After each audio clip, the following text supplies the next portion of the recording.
Good morning everyone and welcome back to another quick video on the channel, and today is more of a quick special look at what I think is a pretty exciting milestone, and I also think that the development has been really extreme over the last year. But for those of you who didn't know, today marks 1 year of me drawing custom minifigures for my showcases. And as you guys probably do know, my custom set showcase for The Legend of Zelda has been running for a fairly long time on the channel now. And of course, before you guys even saw it, I made all 13 of those sets starting way back in March of 2020. And obviously, to go along with that, I had to start drawing custom minifigures. So I thought I'd take a quick look today back at the journey that I've gone across on the last year and just show you how much the improvement has gone over this time, because it really is crazy when we look back at what was happening just before March 2020 last year. But let's take a closer look. So here on the screen right now you have the first sketches that I could find of me attempting to get minifigure proportion right, and as you can see I was quite a long way off, and this was before I really knew how to digitally draw. Of course, the likes of Ash and Flash and all other people who have been doing it for years, and it was all on the computer, but it wasn't until some tutorials popped up or I had a couple of ideas that I really knew how that even worked, to be honest. So here is the beginning, really, for me. As you can see on screen, I was trying to replicate Link as my first one, but you can see that the torso was gigantic, the heads were simplistic at best, and everything was really small. You can see that I practiced some arms all over the place, and it really did take a while before I got where I wanted. Zooming in down on that particular right hand corner, you can see this sketch, which would be the initial base sketch for Link, for his Skyward Sword appearance, and I'll show you that again later, because obviously that is a figure that now exists. And on the right you can see it coloured, and that is technically my first ever custom minifigure. He's in proportion, he's in scale, using the mould I wanted. Admittedly looking a bit creepy in that face, but I didn't have an undo button, so I was stuck with whatever I did. But this was the beginning, this was the first step, and what I originally intended to do for the custom set showcase. And right now we're probably talking about December of 2019, January 2020, that kind of time. I really can't remember back now. But I also drew a Breath of the Wild Link, who is also slightly out of proportion. You can see there he's looking pretty chunky around the neck area, and the face once again is really hard to see, let alone discern. But I thought it's important to show you guys these, as it's crazy to think that these figures have now been updated 4 times over and you can actually see what they look like now. Over on the right you can see the first attempt at a Zelda, and this is something we'll keep coming back to, as Zelda is probably the best character that I've been able to do in recent memory. So I think it's important to show you the sketch and how awfully horrifying that face is. It really is disturbing. Can you see that? Moving on, we move into the digital phase in late February, early March of 2020, and this is when the initial concept of doing the Fire Sanctuary as a set started to emerge. But most importantly, the first figure that came over was the Breath of the Wild Zelda, as she is the one that hadn't been finished back in December of 2019, so I immediately took to doing her in digital form first. So you can see here that these guys are actually 2D, they are flat on, which is a mistake that I'm still not quite sure why I made. But you can see that the style here is now officially closer to what I do now. However, a couple of interesting things to point out is I actually drew a line around where the print on the torso should be as to where the edge is, and that's just a perspective issue that I'm not sure why. You can also see that the lines are a lot shakier and just aren't drawn up. Admittedly, some of my lines are still like that, but well, what can I really do? But the print has definitely evolved considerably, and the eyes are definitely looking substantially more normal, although I'd still argue that that is fairly scary. Over on the right, we did Girahim next, and the colours are just slightly off with him. In particular, that band on his arm should be the same colour as the belt. It's more of a case of I didn't really know that, oh wait, minifigure prints stay in LEGO colours. It sounds stupid, but it's true. You can see he's got some simple leg printing, but there's definitely some things missing from doing this flat-on design. Although I have to say, that hairpiece usage there is the same as it is now, and it still looks great on him.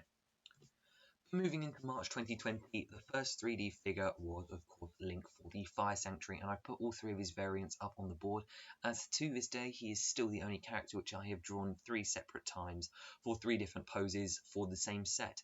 You can see the one on the top left is for the digging mitts pose in the Fire Sanctuary, the one on the top right is for him falling off the platforms, or on the loft wing, and the one in the middle is the traditional one. And you can see at this point I was still cutting back on details. In fact, if we compare the torso on him to the one I showed you back in the day when I hand-drawn it, you can see I took the excuse of having the shield there to just not bother, really. Back in this time, all of these imp poses were based off CMF renders and stuff, so looking at a CMF, this would have been probably the Heroic Knight from Series 7 with that shield and sword combo, and then I drew around it and coloured it in. The Hylian shield is also lacking in detail, but you can definitely see there's been some large steps forward, especially moving to 3D, some custom molds, as well as the face prints looking substantially more normal, at least I believe.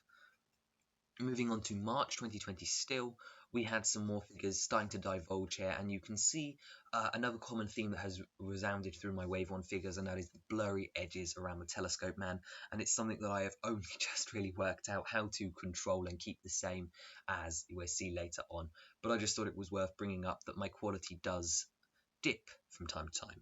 The reason I put Led the Mogma on here is he was the first of the brick-built characters, and you can see that he was definitely early on because that hand was hand-drawn without a template, and that's why it looks like a deformed claw.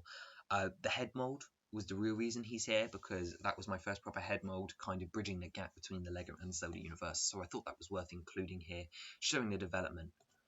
Moving on to May 2020, we have the bigger of the brick built characters, and May 2020 I did all of the brick built character drawings, so all 15 of the ones that you guys have seen in the past. If you haven't seen them, check out my ranking all the figures video, or my just showing all the figures video, or even the custom set showcases. But in the process of one Saturday in May of 2020, I sketched out all 20 odd of the drawings for the brick built characters from their studio renders into my drawing software just to bring them in line with the figures, and I thought that was worth showing on the journey here because they have a unique style subset it to themselves, and I think they look really great. Moving into latter May, and this is where the pinnacle of my ability gets to this point, and that is with the Breath of the Wild Zelda for the CMF series, and pretty much everything about her is a perfect figure, and I really love everything I was able to achieve with this one. To this day, this is still the only figure that I believe comes anywhere near close to a sort of semi-professional look for my figures, and I still don't have the ability to replicate it. But we'll talk about my future plans for a second, but this is definitely a milestone. And when we compare it back to what I showed you earlier with that other Zelda figure, oh wow, this one is a huge step up in that regard. Then we move into October, and this is when we start to see some consistencies approach.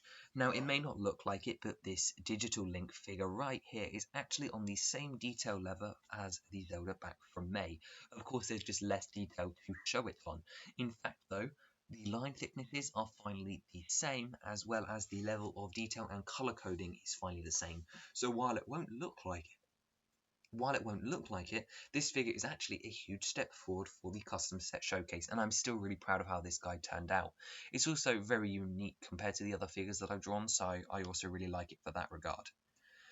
However, we're talking January 2021 here, and because you haven't seen any of the Wave 2 figures yet, bar a couple of rare exclusions which I drew very early on, the thing I can tell you about January 2021 and going forward from here is consistency. And if you look across these 6 figures, one thing that really stands out is that the line thicknesses are all finally the same. The lines are fairly joined up now compared to looking at the D-Link where you can still see some very rough edges, and the print of art of a consistent level of detail and sort of not understanding, but they're becoming very succinct in what they are. The only real differences between this and what you'll see with the Zelda showcase is that eyes are still going to vary in the Zelda showcase because some people need the bug eyes, others don't, whereas all minifigures should be consistent to the Johnny Thunder from Series 19 in my eyes here. As for May 2021, which are figures you won't see until October of this year, which sounds a ridiculously long way up, but we're talking about Wave 3 here, which will actually start construction during May. I'm planning to upgrade my software, and I'm going to start using a computer to draw them very similar to how the actual good CMF drawers do it, and they should all look as good as my Phantom and Breath of the Wild Zelda customs. And that's really exciting for you guys to hear, as it just means a better experience. However, hopefully Wave 2 will kind of sit in the middle, come somewhere between the Adventurers Club figures and the Digilink, probably. But yeah, and that's pretty much all I've got to show you today. So I hope you enjoyed this quick look back over the last year of me drawing figures. It really has been a crazy, crazy ride, and there's definitely a lot more to come in how I develop this even further. So for those of you who are actually interested in seeing how I've developed, because I'm really proud of how far I've managed to come in just a year, please consider subscribing and tell me what you guys think about this in the comments below. This is really crazy to me that a year ago I was still drawing on paper and I hadn't even started the custom set showcase, but here we are 1 year later, and here's to another one. So thank you very much for watching, and goodbye.